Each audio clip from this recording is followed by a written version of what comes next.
In our second goal, we are getting started with design. We are chunking, we are looking at sequencing, and most of all, learning objectives, how to write them. Check this video on how to design a course. In this section, we get started with design. We analyze the subject matter and the design approach that best fits.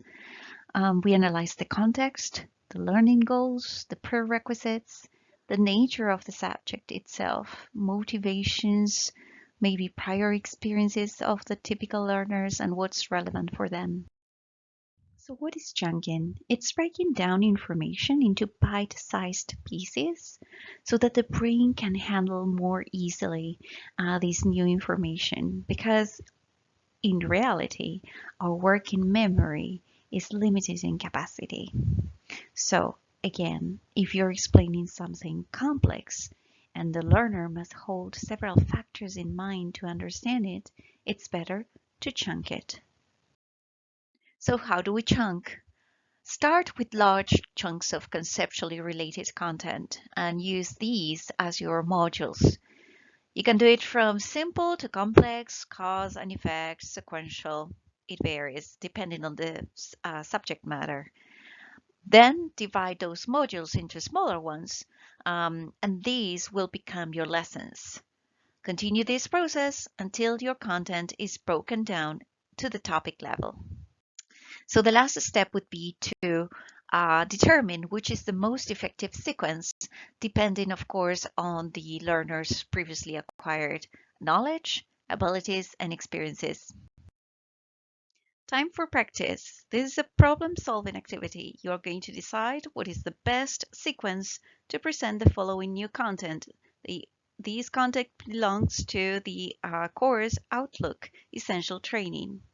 You can drag the circles and also draw arrows to show the sequence. And this is a possible solution, going from the least complicated to the most complicated task.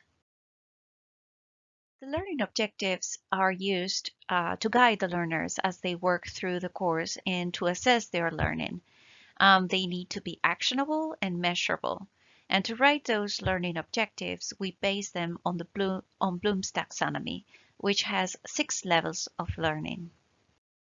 Bloom's taxonomy is a powerful tool to help us develop learning objectives because it explains the process of learning. Before you can understand a concept, you must remember it. To apply a concept, you must first understand it. If you want to evaluate a process, you must have analyzed it. If you want to create an accurate conclusion, first you have to have completed a thorough evaluation. By using this table, you will be able to avoid those verbs that cannot be quantified, like understand and learn. At the same time, since your course assessments need to align with the learning objectives, you will be careful in choosing the right assessment tool. Strive to keep all your learning objectives measurable, clear, and concise. Time for practice. It's a multiple choice question. If you selected the third option, congrats! It's now time to test your knowledge. Rewrite the following learning objectives. So how was it? This is a possible answer.